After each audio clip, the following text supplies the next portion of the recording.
all of you to another session of virtual classes of science here.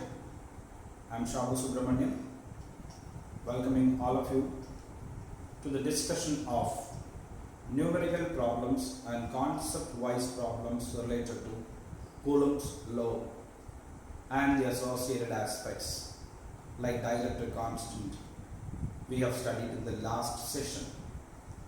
So let us see a couple of questions which will help us to understand the concepts we learned in the last session in much more detail.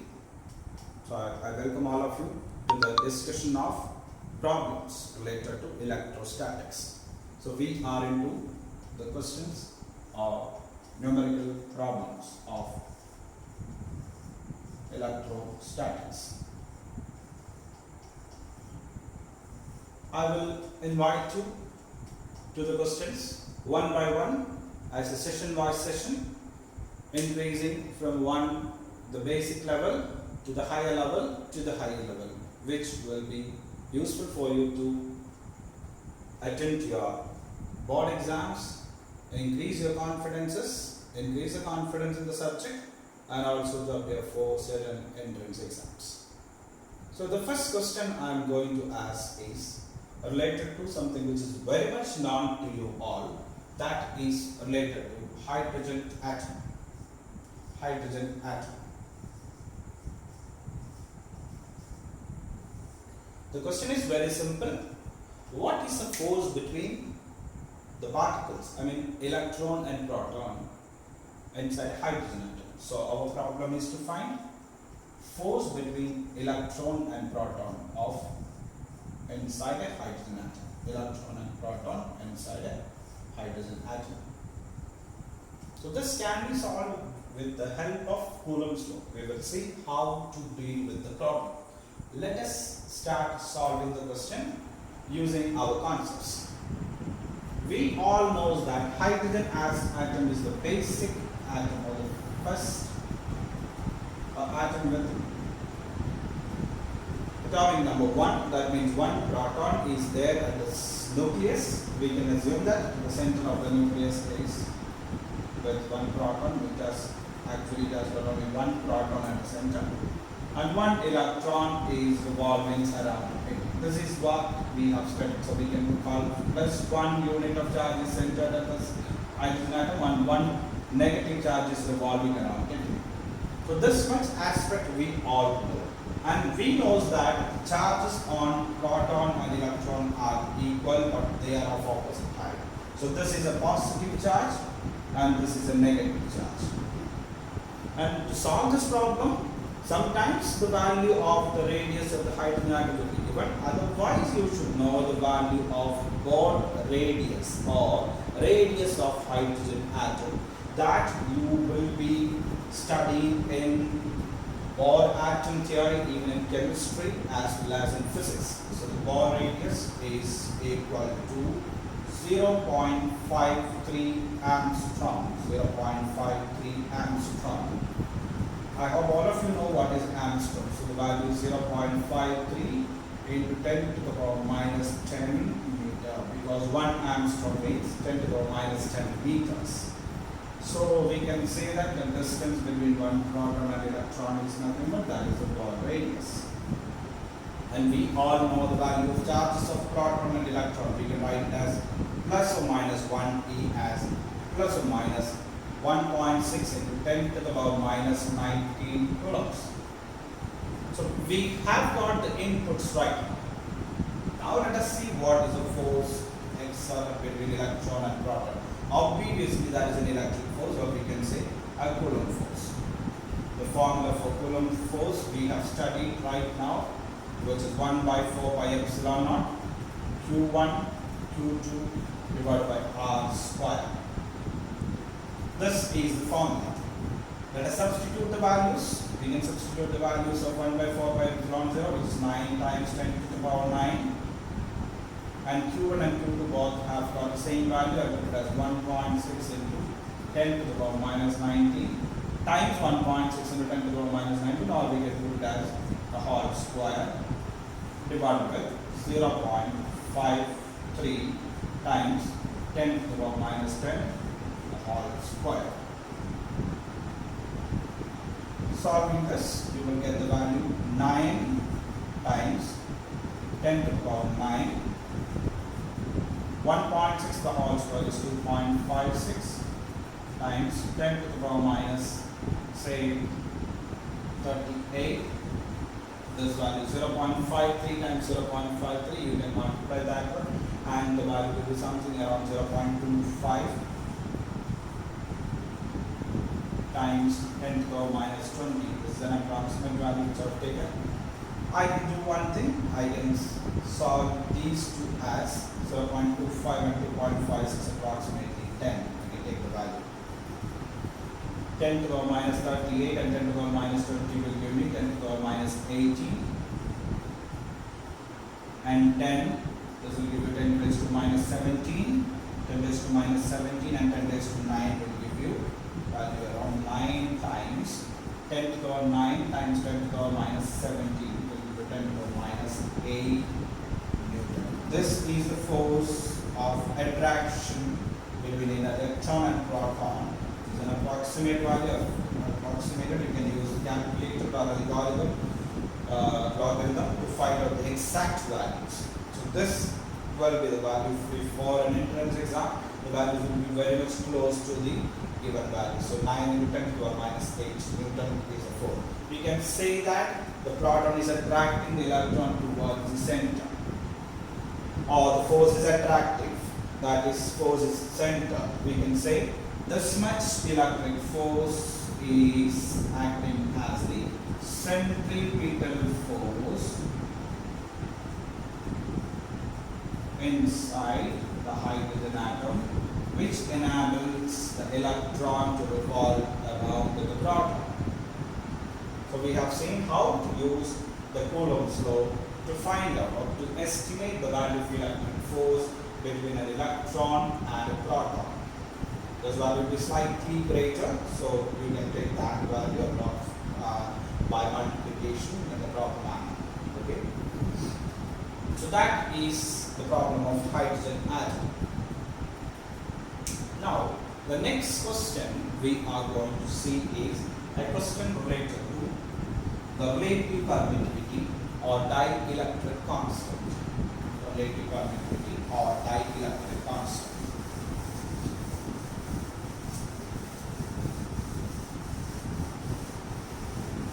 How to apply the concept of dielectric constant. We are having two charges. The problem is very similar to the problem which we were discussing initially. Okay. Now, suppose there are two charges in air which are placed at a distance of 20 centimeter. They are interacting with some force. Question is, so we have two situations in the problem. Initially, two charges are placed in air, say Q1 and Q2 at a distance of 20 centimeter. They are interacting with the force of F. Now suppose this is moving to a medium, or situation second is it is moved into a medium of dielectric constant or dielectric constant of relative permittivity with value 5, which experiences or the charges experience the same force in between. Question is, what should be the distance between the two charges? That means the two charges are placed together and they are producing the same force. Question is, what should be the value of the distance in this problem in order to get the same force? So this is a comparison type of problem. I can write an expression for this one as the force between the two charges is, we know 1 by 4 pi epsilon 0 Q1 Q2 divided by 20 centimeter the whole square. I am taking this one as equation 1. In the second case, F, which is same as the first one, is equal to the value of dielectric constant is 5. So I can take it as 1 by 5 times 1 by 4 pi epsilon 0 Q1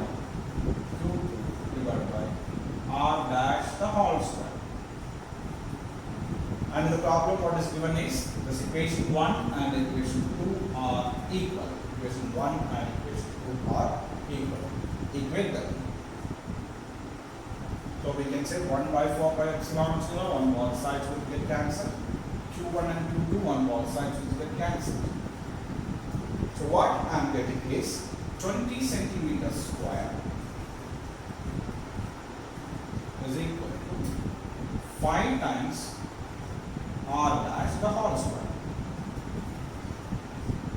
Now rearrange r, we can take r dash onto one side. R dash the whole square is equal to 20 centimeter the whole square divided by 5. 20 the whole square is 400. So this is 400 centimeter. 400 divided by 5 centimeter square, which is equal to r dash the whole square. This gives you the value 8. Now what is the new distance? R dash is 80 centimeter. So we have seen and understood how to solve a problem if the charges are placed in a medium with a particular value of dielectric constant. So that makes a sense to apply the Coulomb's law in different situations. Now we will see another type of problem which is slightly related to the physics concepts in detail. I am going to enter into the next problem. I hope all of you have understood. What we have said is initially the charges were in air, they were interacting with the force, and the same force is experienced when they are placed in a medium of dielectric constant 5. Question was what should be the separation in that case. We have equated and we have got the value of r dash. Now the next problem is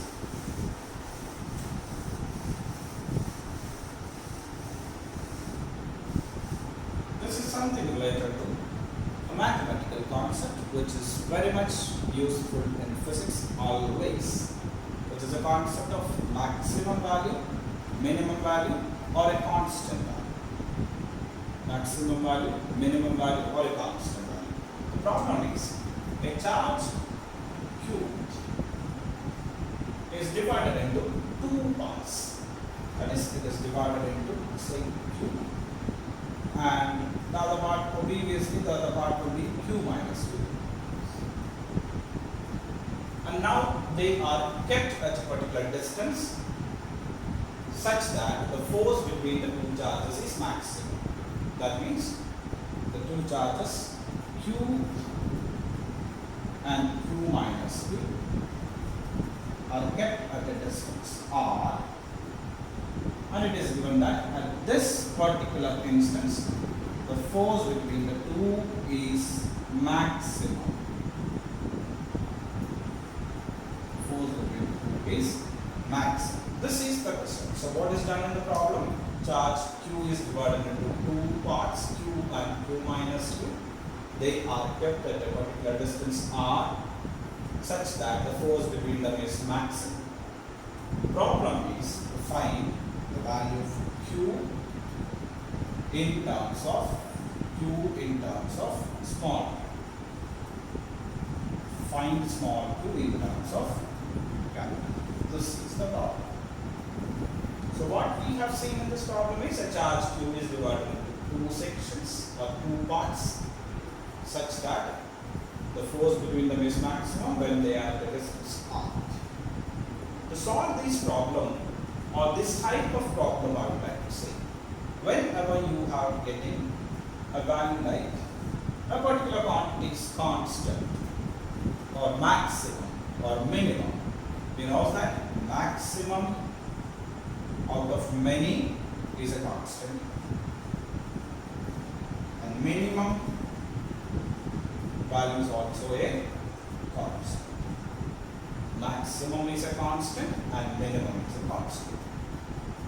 So here we are having maximum for a particular value of Q. That means maximum doesn't vary with respect to Q.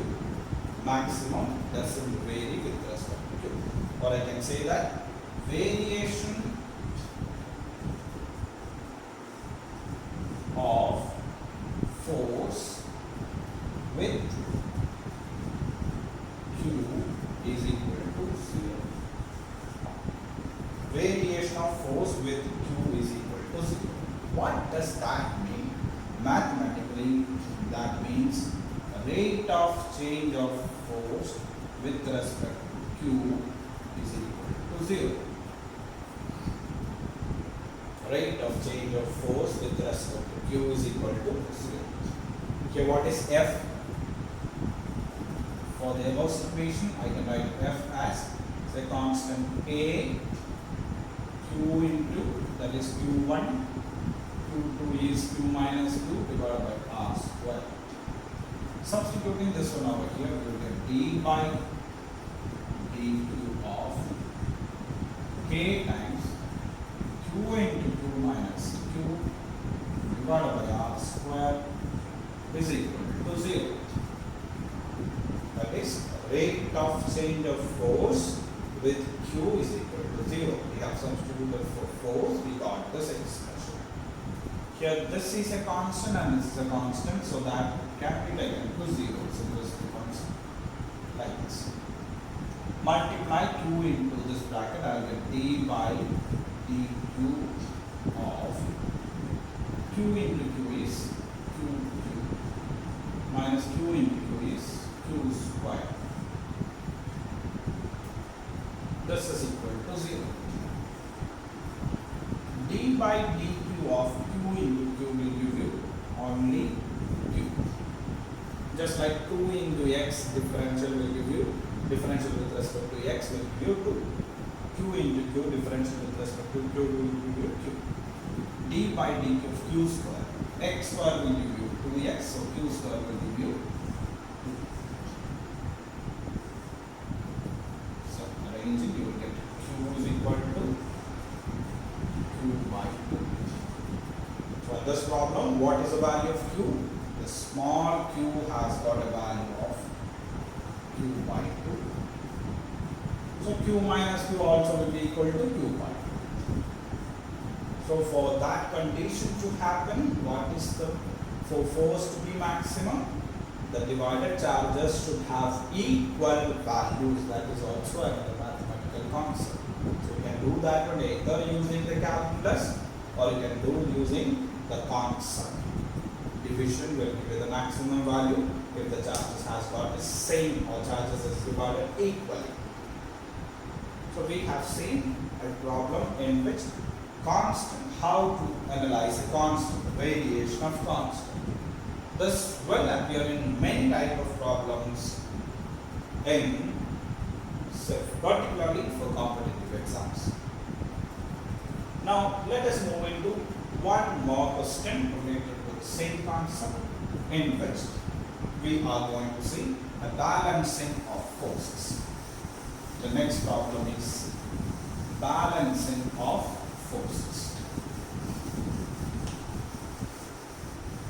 This is a problem you can use or you will see in different kinds of forces. Balancing. I'm giving you a situation. The problem is given like this. Say there are two metal plates like this kept in air and an electric field is acting from this one, positive to negative. This is given positive charge and this is given negative charge. So this will have an electric field like this from positive to negative, and this electric field has got a value of 20 volt per meter. 20 volt per meter. And in this problem, any kind of air turbulence or buoyancy effect are ignored. No buoyancy is taken into consideration. We are ignoring buoyancy. And it is found that a charged particle, a negative charged particle, which is allowed to fall from this one to this or in this area, is found to be coming to rest at this position. or it is balanced at that particular position. And this particle has got a mass of 1 milligram. So we have got an electric field acting in that direction from that top to bottom, and a charged particle, say negatively charged particle, was falling from in that area, is found to be coming to rest, or at this particular position the total force acting on that one is given as 0. The net force acting on that one is equal to 0 when this was at this point. Your problem is to find out the number of electrons on this charged particle.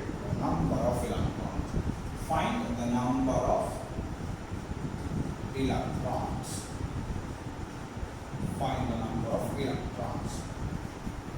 So what we have observed is a charged particle was falling down with a mass of 1 milligram, and it is balanced at this point, or the force that's acting on that one gets cancelled, or the net force is equal to 0, and there is an electric field acting in this direction.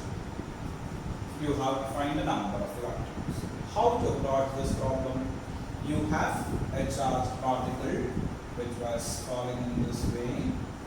We can say that anything which is falling will be experiencing acceleration due to gravity, or it will be experiencing a force mg in the downward direction. As this was a negatively charged particle, E is acting in the downward direction. We know that electric force is equal to Q into E will be experiencing on it, or this will be experiencing an electric force. E is in the downward direction.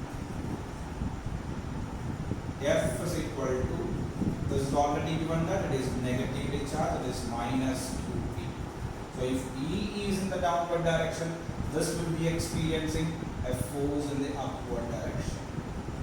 So FE will be in the upward direction. So when these two are equal, we can say that the net force will be equal to 0. So when the net force is equal to 0, we can say electric force is balanced by gravitational force. This is Fg and this is Fe.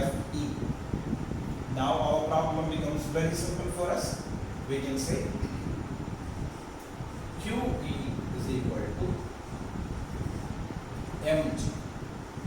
So substituting the values, we can find the value of Q. What is Q? M is 1 milligram. I can put it as 1 into 10 raised to minus 3 milli times gram is 10 raised to minus 3. G is, we can take it as 10 divided by E value is given as 20. So here 10 by 20 is 0.5 and this is 10 raised to minus 6. So we got Q is equal to 0.5 times 10 raised to minus 6. Now we all know what is Q. We can write Q is equal to plus or minus NE. According to the quantization of electric charges, Q is equal to plus or minus NE, where N is the number of charges and E is the basic unit of charge. Substitute, this is negative, so we can put it as N is equal to 0.5 into 10 raised to minus 6. So N can be found by 0.5 times 10 raised to minus 6 divided by 1.6 into 10 to the power minus 90. You all must have seen in the first session that 1 divided by 1.6 into 10 raised to minus 19 is equal to 0.625 times 10 to the power plus 19. This actually gives a number of electrons in 1 coulomb, or that can be written as 6.25 times 10 to the power 8. So I can write N is equal to, I'm writing this side,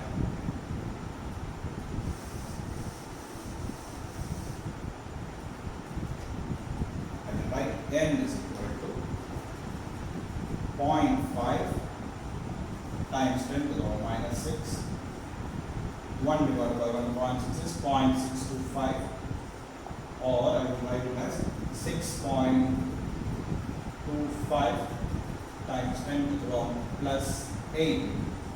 6.25 times 0.5, that is 6.25 divided by 2, you can take it as 3.125 times 10 to the power minus 6 and 10 to the power 8 will give you 10 to the power 12. So we got the number of electrons as 3.125 times 10 to the power 12. This many numbers. So what we have seen in this problem is, if a charged particle which is negatively charged is falling down through an electric field which is also acting in the downward direction, if it is balanced, how to find out the total number of electrons in that one? By equating force of electric as well as gravitational force. All these are numerical steps. You have applied quantization in between and taking the values, we got the value of the number of electrons as 3.125 times 10 to the power 12. But these are certain questions that will help you to improve the confidence of solving numerical problems related to electrostatics. Thank you.